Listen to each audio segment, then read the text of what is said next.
day seems sometimes as if I'll never end.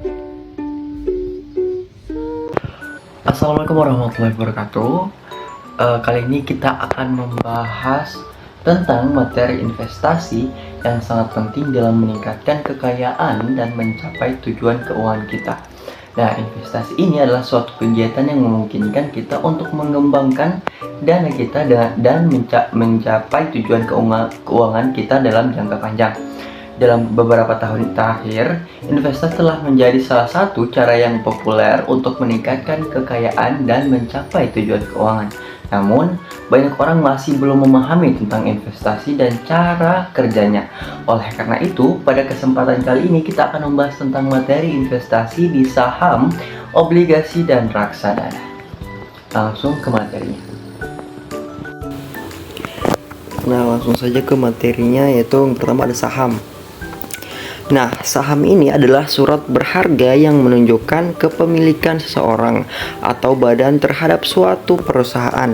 Dengan memiliki saham, investor memiliki hak atas sebagian keuntungan perusahaan dan juga berhak menghadiri rapat umum pemegang saham atau RUPS.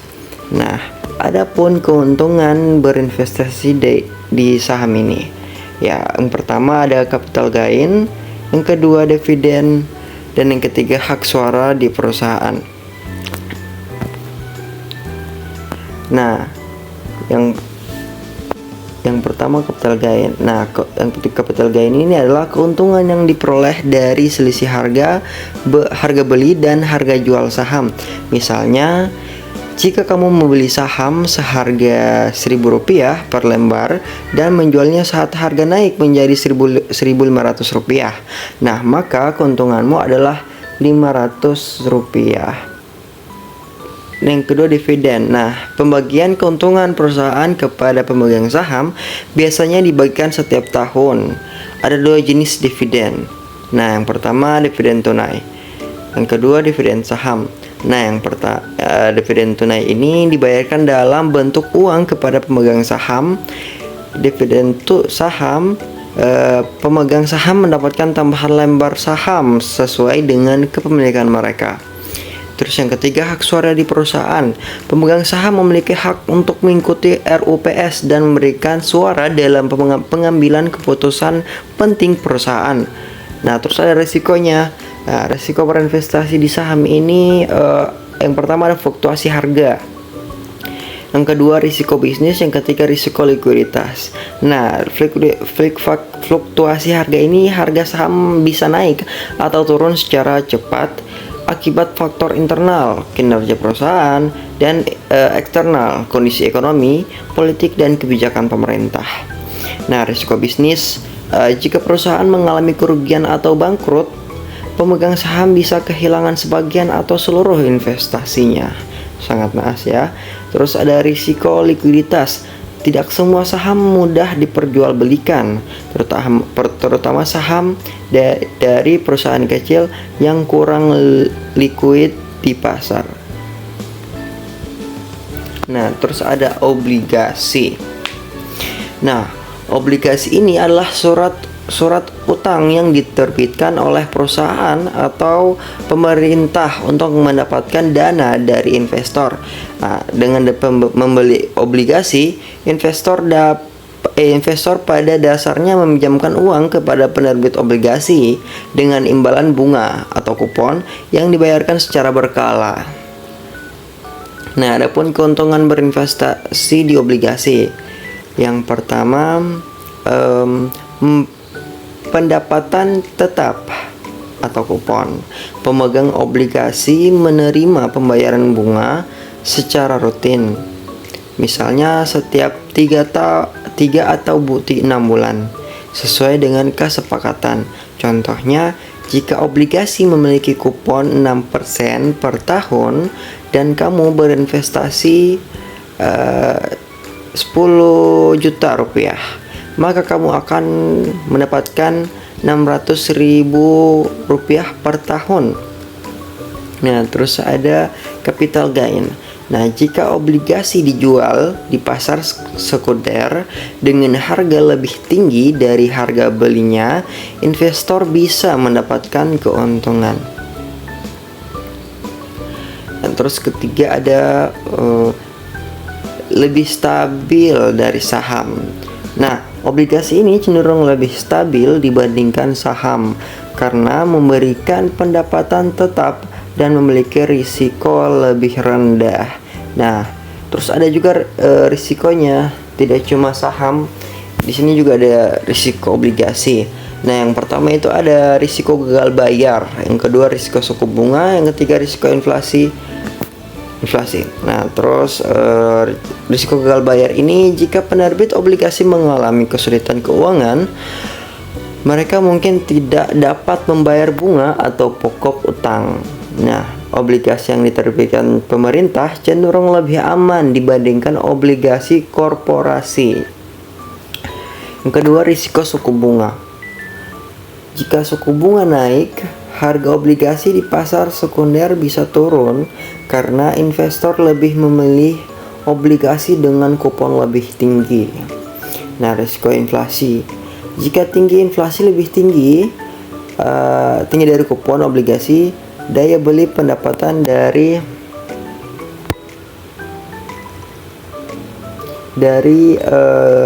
obligasi ini menurun, seperti itu. Terus ada reksadana. Nah, reksadana ini adalah produk investasi di mana dana dari banyak investor dikumpulkan dan dikelola oleh manajer investasi untuk ditempatkan dalam berbagai instrumen keuangan seperti saham, obligasi, dan pasar uang. Nah, jenis reksadana. Jenis-jenis reksadana.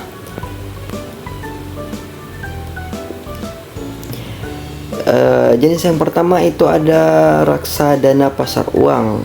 Yang kedua reksadana pendapatan tetap. Yang ketiga reksadana campuran. Yang keempat reksadana saham. Nah, yang pertama itu ada reksadana pasar uang. Investasi dalam instrumen pasar uang seperti deposito dan obligasi jangka pendek. Nah, risiko rendah dan likuiditas tinggi, cocok untuk investor konservatif. Nah, reksadana pendapatan tetap. Mayoritas investasi dalam obligasi dengan jangka waktu lebih panjang, risiko lebih tinggi dari reksadana pasar uang, tetapi tetap lebih stabil dibandingkan saham. Yang ketiga, reksadana campuran. Kombinasi investasi dalam saham dan obligasi, cocok untuk investor dengan profil risiko menengah. Terus yang terakhir ada reksadana saham. Nah, investasi mayoritas di saham perusahaan, potensi keuntungan tinggi, tetapi juga memiliki risiko yang lebih besar. Nah, terus ada keuntungan berinvestasi di reksadana ini. Yang pertama, dikelola oleh profesional. Manajer investasi yang berpengalaman mengelola dana dan memilih instrumen terbaik. Yang kedua, diversifikasi risiko. Dana tersebar ke berbagai aset sehingga mengurangi risiko dibandingkan berinvestasi di satu saham atau obligasi saja. Ketiga, kemudahan investasi. Bisa mulai dengan modal kecil, bahkan hanya dengan Rp10.000 di beberapa platform investasi. Terus ada risiko reksadana.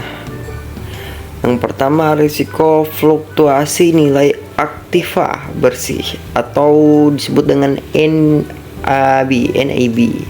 Harga unit reksadana bisa naik atau turun tergantung kinerja pasar.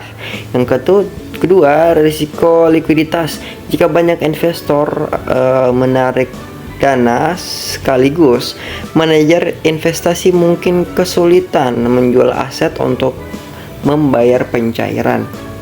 Yang ketiga, risiko manajer investasi. Nah, kinerja reksadana sangat bergantung pada kemampuan manajer investasi dalam mengelola dana. Nah, ternyata sudah kesimpulan saja. Nah, kesimpulannya ini saham cocok untuk investor yang siap dengan risiko tinggi dan ingin keuntungan maksimal. Nah, sedangkan obligasi cocok untuk investor yang menginginkan pendapatan tetap dengan risiko lebih rendah dari saham. Terus ada reksadana, cocok untuk pemula atau investor yang tidak ingin repot mengelola investasi sendiri. Terus diverifikasi menggabungkan saham, obligasi, dan reksadana bisa menjadi strategi untuk mengurangi risiko dan meningkatkan potensi keuntungan. Nah, dari materi tadi saya mendapat atau mengambil kesimpulan yaitu investasi adalah langkah penting dalam mengelola keuangan untuk mencapai tujuan jangka panjang. Dan saham menawarkan potensi keuangan tinggi melalui capital gain dan dividen, tetapi juga memiliki risiko fluktuasi harga yang besar. Obligasi lebih stabil dengan pendapatan tetap dari kupon, namun tetap memiliki risiko gagal bayar dan inflasi. Sementara itu, reksadana menjadi pilihan bagi investor yang ingin diverifikasi dengan modal kecil dan pengelolaan profesional. Dengan memahami karakteristik masing-masing instrumen, investor dapat memilih atau mengombinasikan investasi sesuai dengan profil risiko dan tujuan keuntungan mereka. Diversifikasi adalah strategi untuk kunci untuk mengurangi risiko dan memaksimalkan keuntungan di pasar investasi.